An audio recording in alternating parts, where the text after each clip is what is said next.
Buen día, mis amados hermanos y hermanas. Esta es mi primera vez en este lugar. Yo les había visto por YouTube.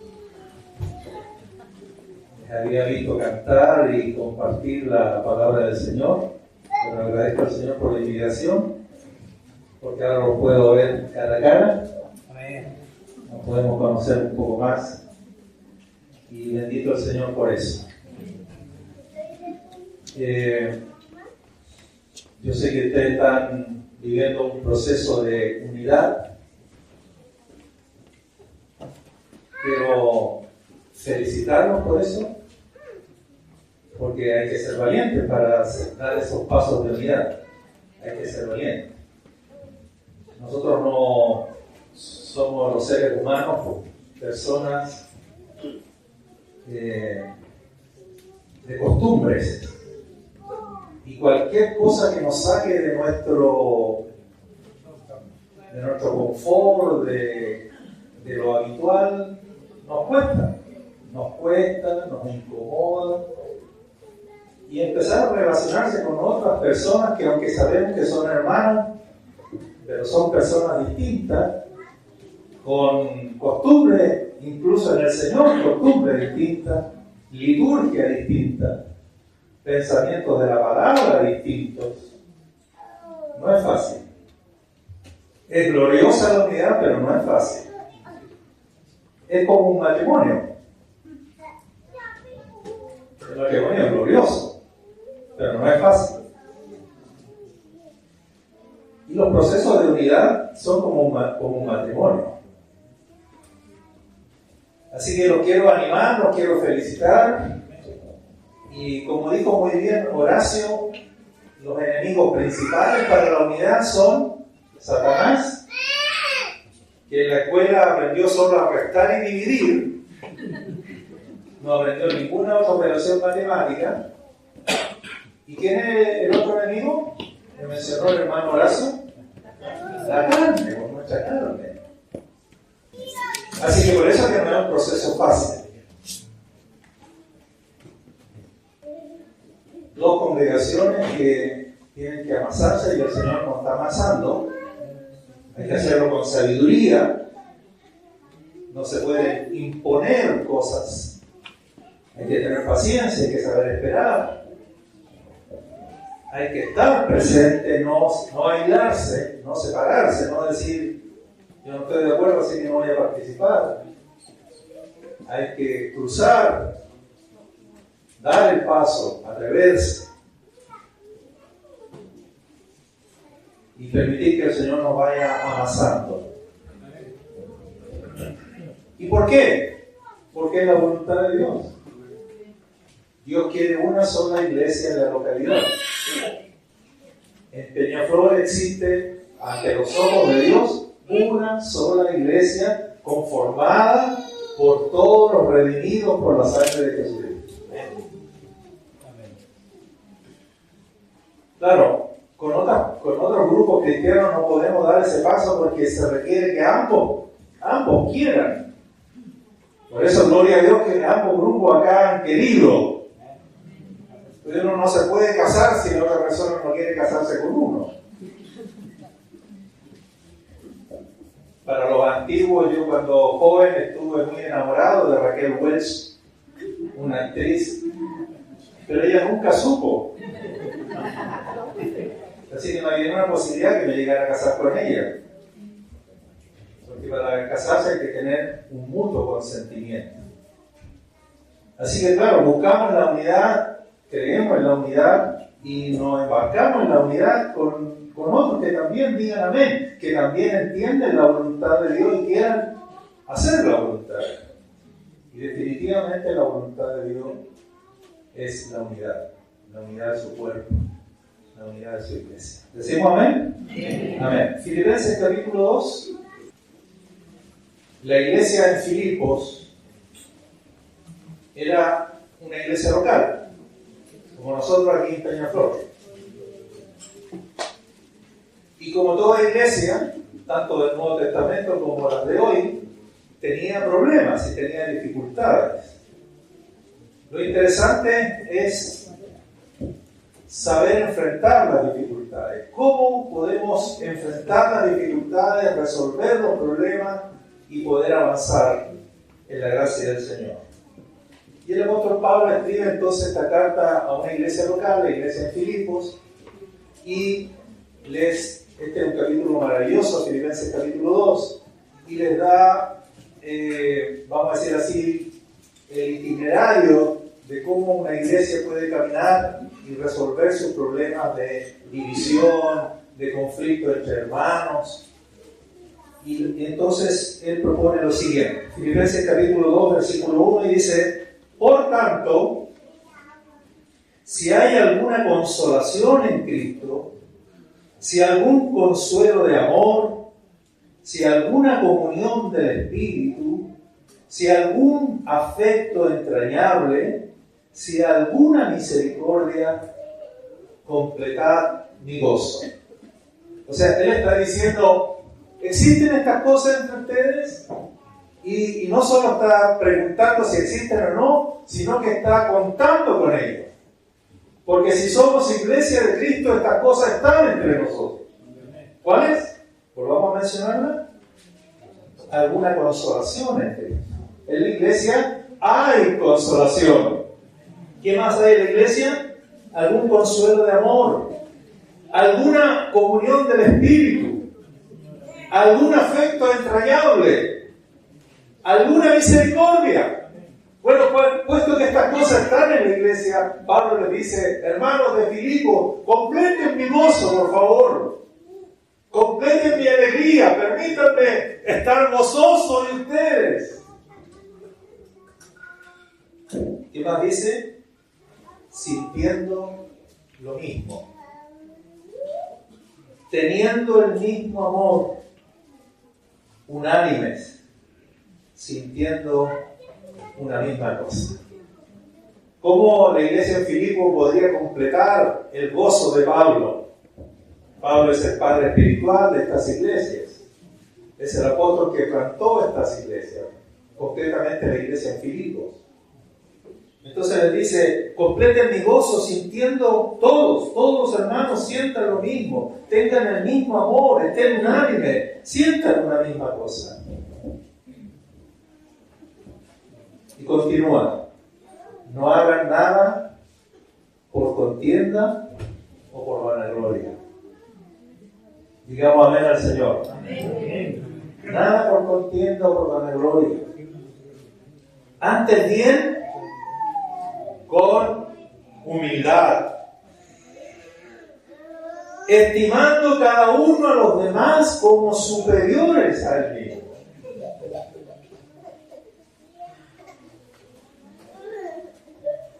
Qué tremendo, ¿no? Qué actitud más maravillosa la que se requiere para caminar en unidad, para superar los conflictos que genera nuestra carne, las diferencias que genera nuestra carne, las discriminaciones, porque algunos nos caen bien, otros no tan bien.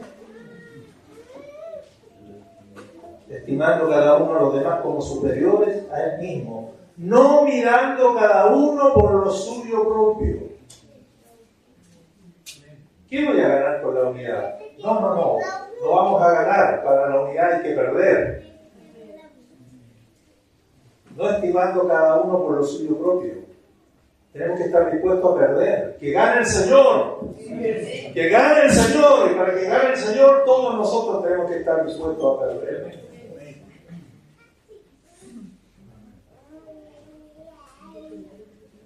No mirando cada uno por lo suyo propio, sino cada cual también por lo de nosotros.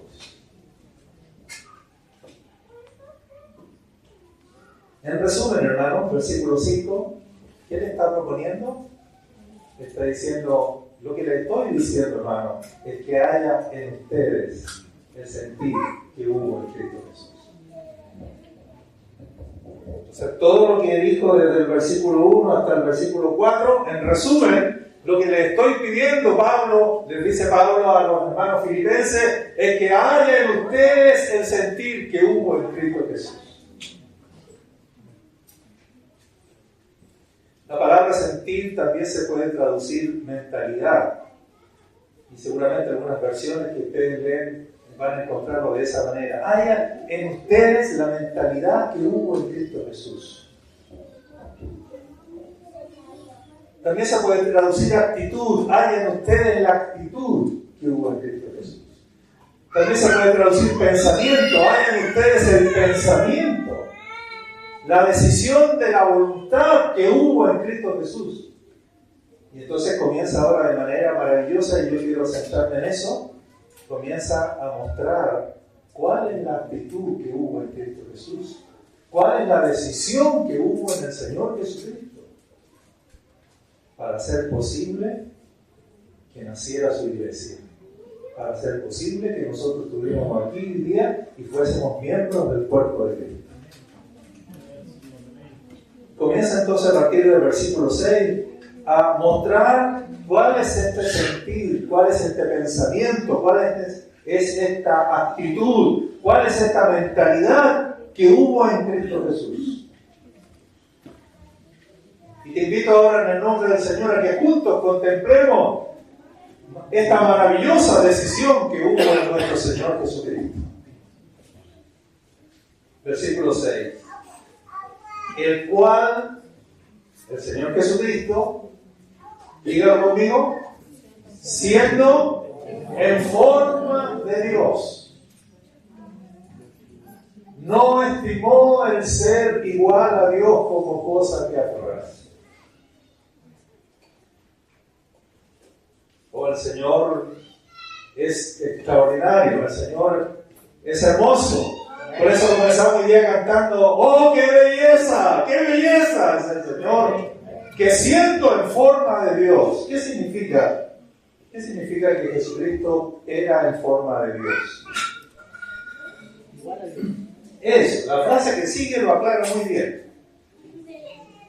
¿Qué significa que Él siendo en forma de Dios? Dice, no estimó el ser igual a Dios. O sea que existir en forma de Dios es igual a ser igual a Dios. Jesucristo era igual a Dios. Es tan Dios como el Padre y tan Dios como el Espíritu Santo. Pero siendo en forma de Dios, que esto quiere decir que era igual a Dios, no estimó esa condición de Dios, esa calidad de Dios, no la estimó como algo de lo cual no se podía desprender. No era algo de lo cual Él se aferró y no había manera que pudiera soltarlo. No, Él estaba dispuesto a soltar su calidad de Dios. Y si Él estuvo dispuesto a eso, hermano, ¿cuánto más nosotros cuando estamos hablando de cosas mucho más pequeñas? Si Él, siendo en forma de Dios, no consideró su calidad de Dios como algo que no podía soltar.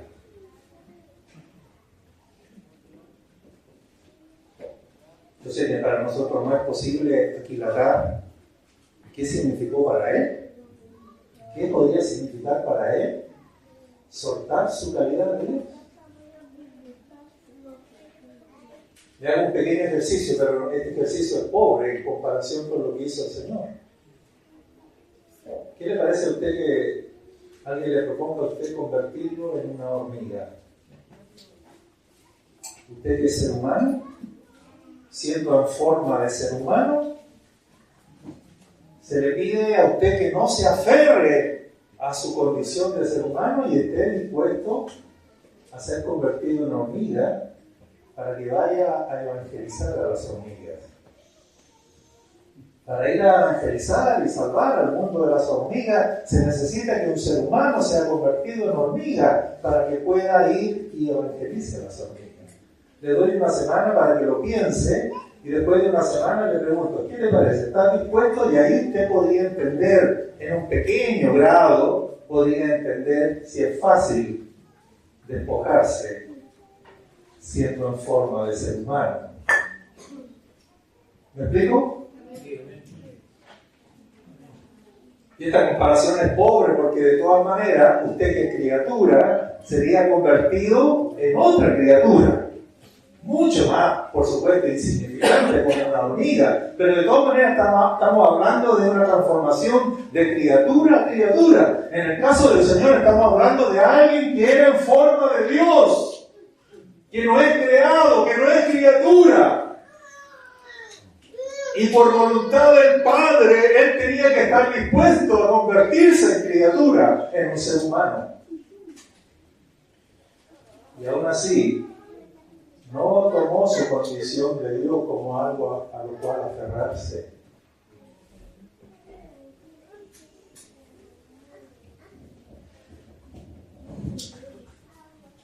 Sino, digamos, versículo 7, sino que se despojó. ¿Se despojó de qué? ¿De qué se despojó? De su forma de Dios. Porque va a tomar otra forma. Va a usar la palabra forma un poquito más abajo, para que vean el cambio. Se despojó a sí mismo. Esa frase a sí mismo es muy importante porque quiere decir que nadie lo obligó. No es que el Padre lo obligó. Ese despojarse a sí mismo quiere decir que fue un acto voluntario de nuestro precioso Señor. Amén. Nadie lo obligó. Fue un acto libre, consciente y voluntario. Él vio la necesidad, el Hijo de Dios vio la necesidad de lo que había que hacer y le dijo al Padre voluntariamente: Padre, yo estoy dispuesto. Me despojo a mí mismo de mi calidad de Dios. Me despojo a mí mismo de existir en forma de Dios. ¿Para qué? ¿Para qué dejar de ser algo? Versículo 7. Sino que se despojó a sí mismo tomando forma de siervo. Compare la expresión anterior. ¿Qué decía antes? Forma de Dios. Se despojó para tomar forma de siervo. Dígame que no es para decir aleluya. Este es el sentir de Cristo Jesús. Esta es la actitud de Cristo Jesús. Esta es la actitud que se requiere para que la voluntad de Dios sea hecha, para que la voluntad de Dios prospere, para que el propósito de Dios se cumpla. Aquí en la ciudad de Peñaflor, aquí en la localidad de Peñaflor. ¿Y qué significa que tomó forma de siervo? A ver si va siguiendo la lectura, la frase que sigue va explicando. ¿Qué significa que tomó forma de siervo? Para que no pensemos en cualquier cosa, forma de siervo, ¿qué cosa será? Para que no pensemos en cualquier cosa. ¿Qué significa que Él, siendo en forma de Dios, tomó forma de siervo? ¿La frase que sigue? Eso. La frase que sigue lo explica. ¿Qué significa que tomó forma de siervo? Que fue hecho semejante a los hombres. Fue hecho semejante a los hombres. Me impresiona que todos los textos digan semejante. ¿Por qué no dice igual? Y me parece perfecto que no diga igual, hecho igual a los hombres, sino que diga semejante a los hombres. Y en todos los textos dice semejante, en ninguna parte dice igual, porque me parece perfecto que diga así. Porque Él se parece a nosotros en todo menos en el pecado, aleluya.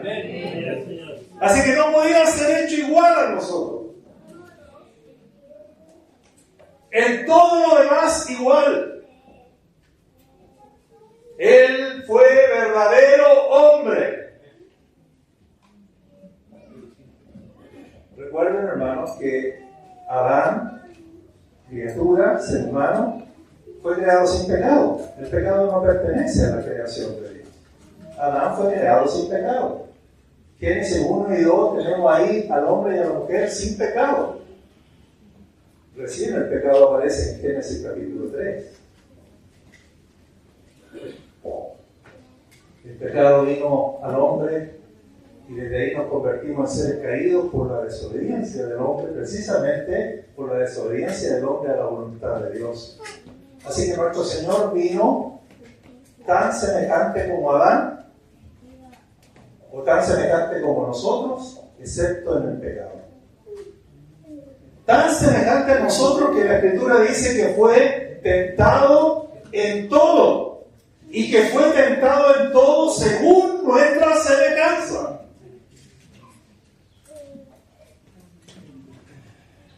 Pero sin pecado. Bendito sea el Señor.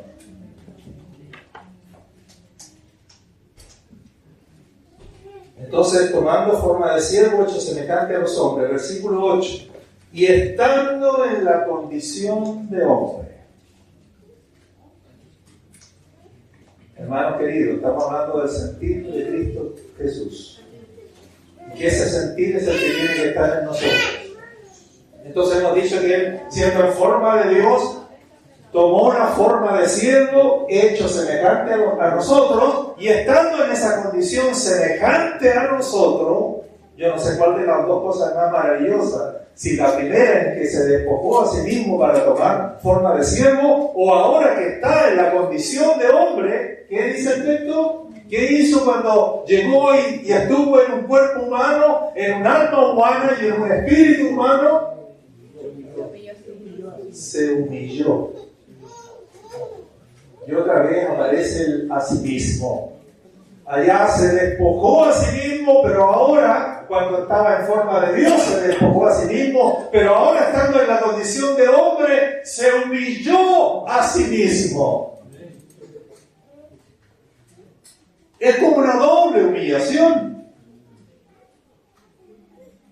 De Dios increado se hace criatura, pero ahora siendo criatura, siendo verdadero hombre, hecho semejante a nosotros, estando en la condición de hombre, toma la decisión voluntaria, porque eso significa se humilló a sí mismo, que nadie lo humilló, que el Padre no lo humilló, sino que Él se humilló a sí mismo y le dijo al Padre: Padre, aquí estoy, en condición de hombre, no en condición de Dios, en condición de hombre. Papá, aquí estoy. ¿Qué significa que se humilló a sí mismo? La frase que sigue lo aclara, para que no pensemos cualquier cosa. ¿Qué significa que se humilló a sí mismo? Díganme ustedes, ayúdenme a predicar.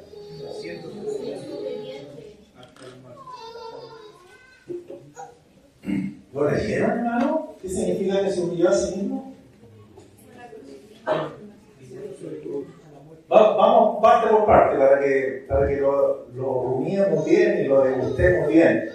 Se humilló a sí mismo significa que se hizo obediente al Padre. En eso consiste la humillación. Que se presenta como hombre ante el Padre y le dice: Padre, yo no quiero hacer nada que no sea en sujeción a ti, papá. Yo no quiero tener planes propios, no quiero tener proyectos propios, no quiero tener intereses míos. Padre, aquí estoy, me humillo a mí mismo y me hago obediente a ti, Padre.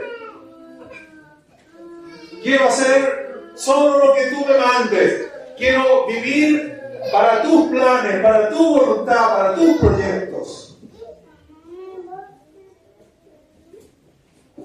¿No le parece extraordinario?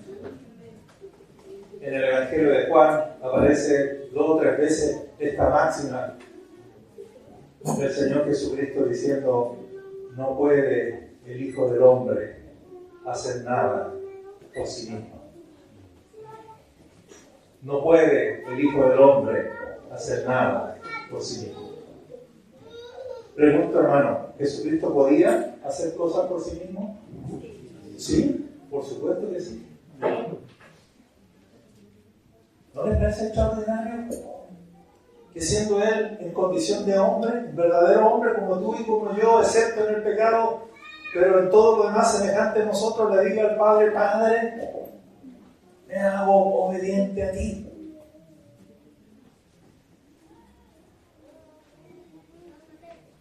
Quiero hacer, quiero decir, quiero hablar, quiero planear, quiero ir, quiero venir. Solo lo que tú quieras.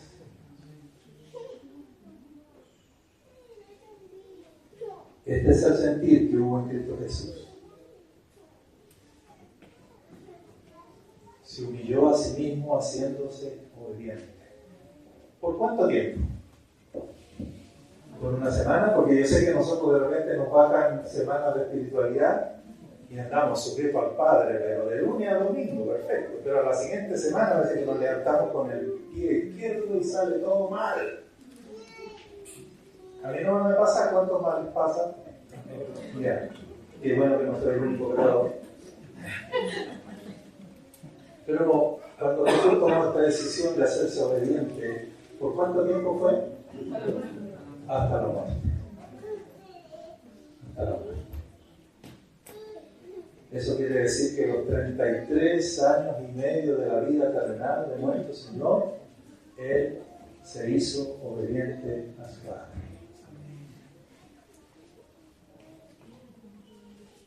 Y por eso que no pecó. Pudo haber pecado. Pudo haber desobedecido. Pudo haber tenido un desliz y haber hecho lo que le parecía. Dígame que no fue tremendo cuando después de 40 días de haber ayunado, tuvo hambre, y viene Satanás y le dice, si eres hijo de Dios, convierte esta piedra en pan y sacia tu hambre.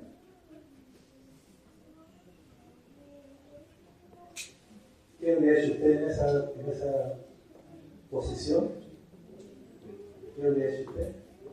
¿Tenía Jesús poder para convertir las piedras en pan? Sí. ¿Tenía hambre? Sí, me imagino que después de 40 días uno se come una vaca.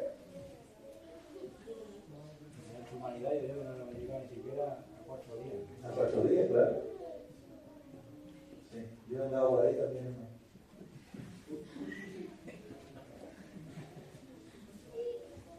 Así que ya no, ni siquiera intento ayunar.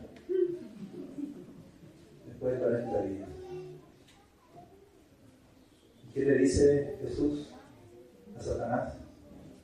Le responde con la palabra. No solo de pan vivirá el hombre, sino de toda palabra que sale de la boca de Dios. ¿Qué le quiso decir a Satanás? Le quiso decir, mi padre sabe que tengo hambre. Y él me proveerá. Yo no puedo actuar por mí mismo. Y menos, no solo no puede actuar por sí mismo, y menos usar su calidad de Dios para hacer un milagro para sí mismo. Que Satanás quería eso, que usara su calidad de Dios, porque si usaba su calidad de Dios para resolver alguna necesidad personal, entonces dejaría de ser nuestro representante para la salvación. Porque entonces no fue el verdadero hombre como nosotros.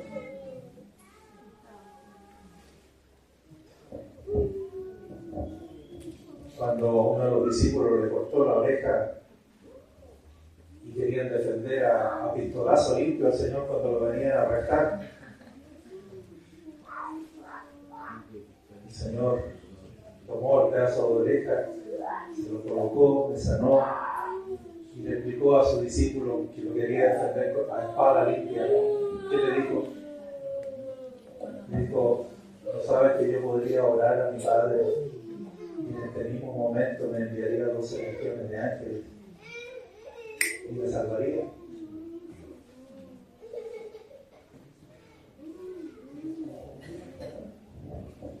Pero ¿cómo entonces se cumpliría la voluntad del Padre? Ella sabía que la voluntad del Padre es que él fuera a la cruz. Pero que tremendo, hermano, que usted tiene la posibilidad de salvarse, pero renuncia a salvarse para hacer la voluntad de Dios, porque Él se humilló a sí mismo haciéndose obediente hasta la muerte. No por una semana, no por un año, hasta la muerte. Es una decisión de vida.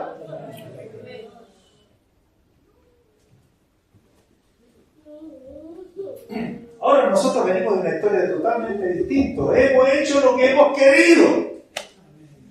Hemos hecho lo que se nos ha dado la real gana. Y para nosotros el mensaje es distinto. Como dice Pedro por ahí, basta ya el tiempo pasado para haber hecho lo que agrada a los gentiles.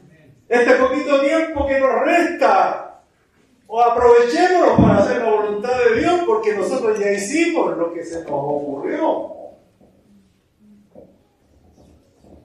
Pero precioso nuestro Señor, que en calidad de verdadero hombre, Él nunca desobedeció, Él nunca hizo su voluntad.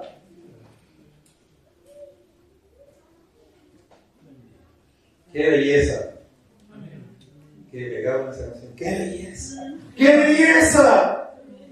El único, pero qué belleza, el único. Por eso el salmista no se voltó y dijo: Él es el más hermoso de los hijos de los hombres. Nadie como Él antes de Él, ni nadie como Él después de Él. Él es el único por los siglos de los siglos. No solo verdadero hombre, sino también perfecto. Se hizo obediente hasta la muerte. Hermano, me falta una frase ahí. Que aquí, el que no cae aturdido aquí, vamos a rasparlo. ¿Cuál es la frase que falta en el versículo? Que no la saqué, porque quiero irlo soltando así de poquito. Se hizo obediente hasta la muerte. Y muerte de cruz.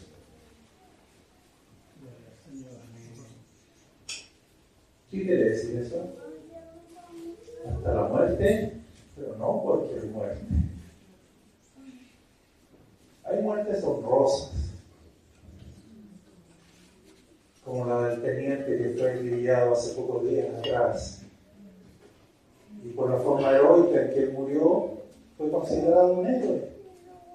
El Señor no murió como un héroe. Él se hizo obediente hasta la muerte, pero no cualquier muerte. ¿Cuál muerte?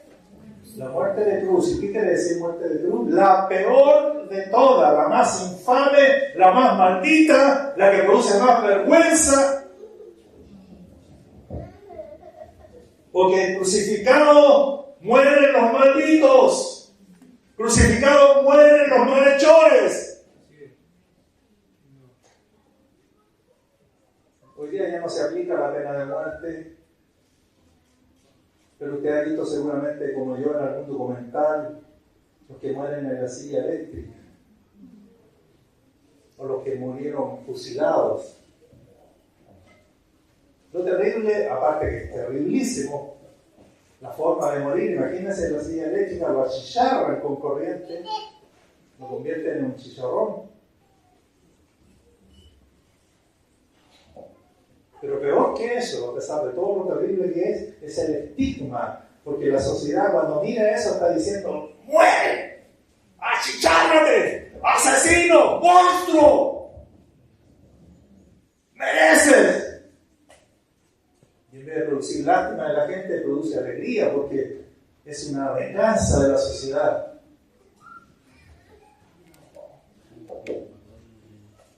¿Sabes? Así murió nuestro Señor.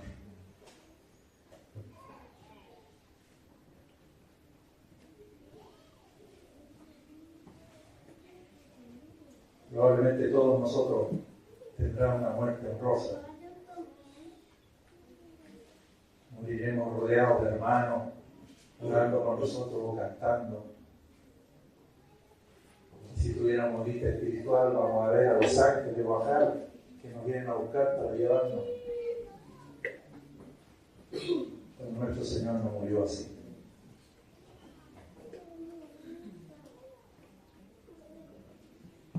¿Ustedes recuerdan lo que la gente le decía?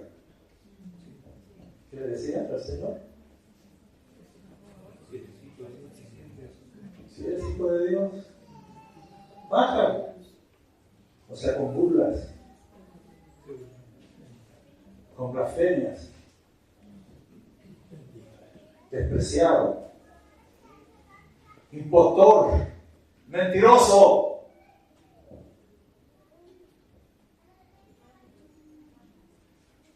Y él pudiendo desprenderse de la cruz, sometido a la voluntad del Padre. Mi Padre quiere que muera.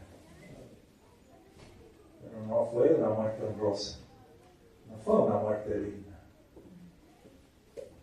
La ley decía maldito todo el que es colgado en un madero. Y había que sacarlo antes que se oscureciera, antes de terminar el día, había que sacar a los crucificados. Así era por lo menos la ley del Antiguo Testamento. Porque era tan maldito que decía para que la tierra no sea maldecida. Este maldito va a contaminar hasta la tierra. Así que apenas muere hay que sacarlo.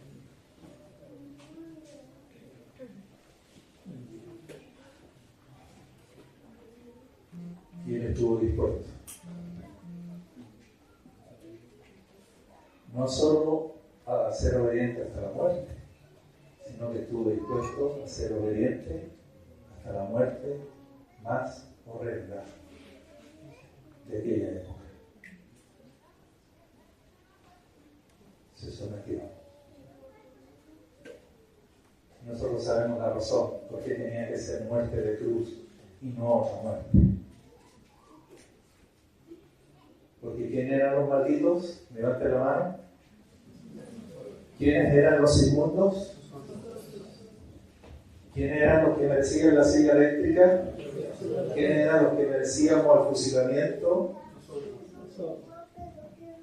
¿Quiénes eran los que merecíamos ser objetos de la ira de Dios? Nosotros. Nosotros. Que sí pecamos. Y que la paga del pecado es muerte.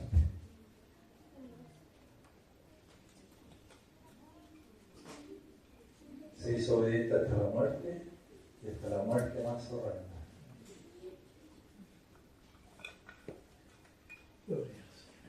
Versículo 9. Por lo cual. ¿Qué quiere decir ese por lo cual? En consideración de lo anterior. ¿Qué es lo anterior? Que que era en forma de Dios y no estimó el ser igual a Dios como cosa que aferrarse, sino que se despojó a sí mismo, tomando forma de siervo, hecho semejante a los hombres y estando en la condición de hombre, se humilló a sí mismo, haciéndose obediente hasta la muerte y muerte de cruz. En virtud de eso, considerando eso, el Padre lo exaltó hasta lo sumo.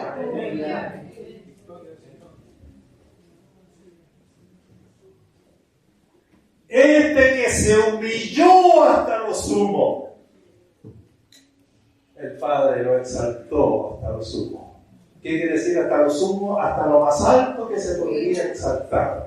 ¿Y qué es lo más alto a lo cual se puede exaltar a alguien? Es sentarlo a la derecha de Dios, es sentarlo a la derecha del trono de Dios, es sentarlo a la diestra de la majestad, de las alturas. Aleluya. Haya pues en vosotros este sentir que hubo en Cristo Jesús. No puede haber unidad, hermanos, si buscamos exaltarnos a nosotros mismos. Tenemos que esperar y tenemos que permitir que Dios nos exalte. Y Dios exalta a los que se humillan. Dios no exalta a los soberbios. Dios no exalta a los orgullosos, Dios exalta a los humildes. Humillaos pues bajo la poderosa mano de Dios y Él nos exaltará cuando fuere tiempo. No te integres a esta unidad con jinetas. Yo allá soy apóstol, así que aquí aún me reconocen que soy apóstol, si no, no hay unidad. Es que ya yo soy anciano, dice Carmen, me reconocen como anciano.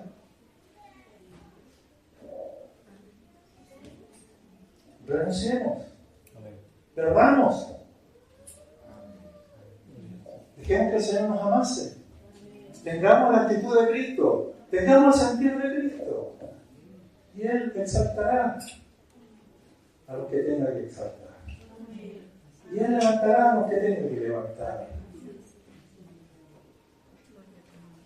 Tengamos la actitud del Señor. No impongamos, no obliguemos, no pongamos condiciones. ¿No te parece extraordinaria esta condición del Señor? ¿No te parece extraordinario y maravilloso? Gloria a Dios. No es para exclamar qué belleza el sentir de Cristo. Dios exalta a los humildes. Bueno, que yo llevo tanto tiempo aquí, todavía nadie me ve. Mira usted la gracia que yo tengo, pero cualquier gracia, pero aquí nadie me pesca, aquí nadie me ve. Y yo de repente digo, sí, aquí estoy, pero nadie me ve. Dios te ve. Dios te ve.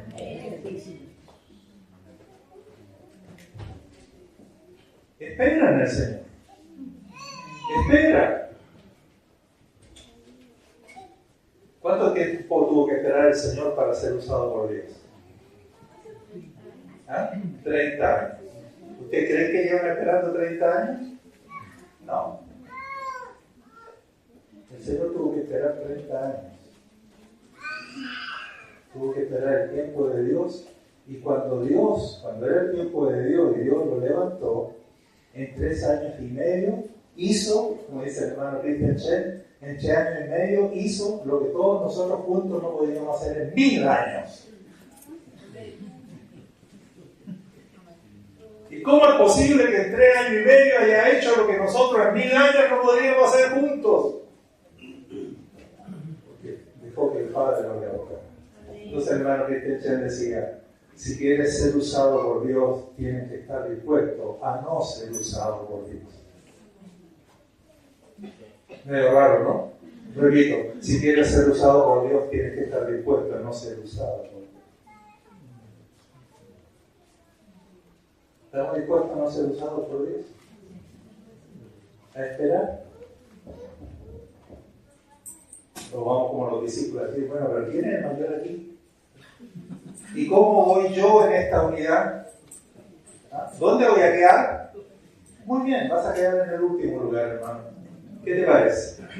¿Te gusta el último lugar? Ahí, ese es tu lugar, el último lugar. Todos los demás van a ser superiores a ti.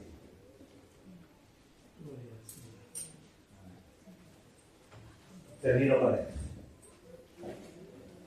Cuando Él dice en vosotros este sentir que un Cristo Jesús, no nos está invitando a imitar al Señor.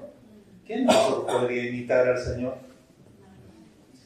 Con esta tremenda norma, con este tremendo ejemplo. ¿Quién de nosotros siquiera intentaría imitar? ¿Qué está diciendo Pablo entonces?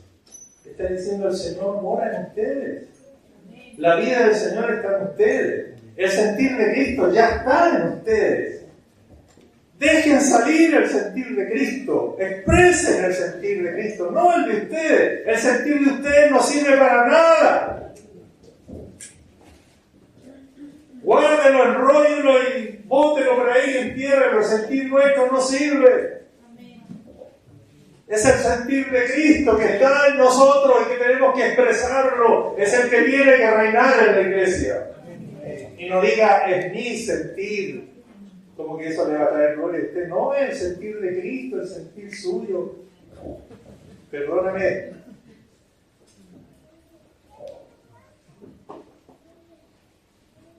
Es el sentir de Cristo. Nuestro sentir es querer sobresalir. Nuestro sentir es exaltarnos por nosotros mismos. Nuestro sentir es decir, ya esperaba mucho tiempo, así que voy a tomar carta en el asunto. Y somos capaces de meternos entre la gente para tomar el primer lugar, y si votamos a alguien y lo pisamos no importa, pero lo importante es que yo logre lo que como es afuera, ¿no? Pero entre vosotros no será así.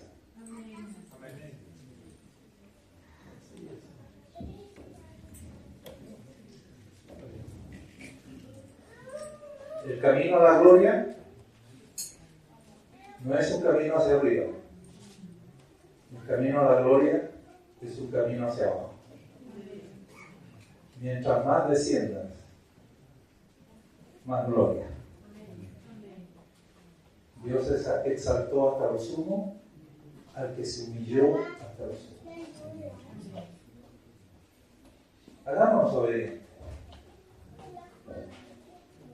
estimemos al otro como superior. Estemos dispuestos a perder y a renunciar. Saquémonos aquí. Cuando estemos delante del Cordero, ustedes saben lo que hacen los 24 ancianos. Los 24 ancianos están vestidos de ropa blanca con corona en su cabeza, porque Dios exalta al que se humilla. Pero cuando estemos frente al Cordero, nos vamos a sacar la corona. Porque en realidad no son méritos nuestros esas coronas. Dice, nos vamos a poner a los pies al Señor Jesucristo y le vamos a decir, esto es obra tuya, esto es mérito tuyo, son tuyas.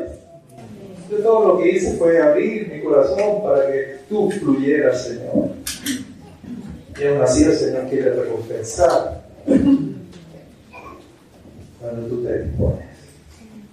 Decimos amén a la palabra del Señor. Gracias. La unidad es gloriosa, pero es difícil.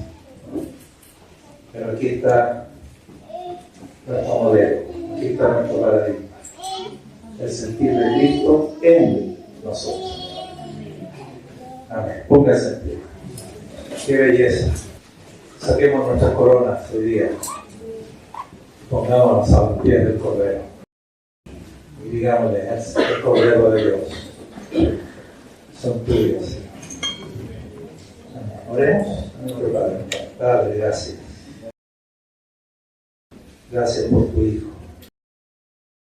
Gracias por el sentir que hubo en tu Hijo, en Cristo Jesús.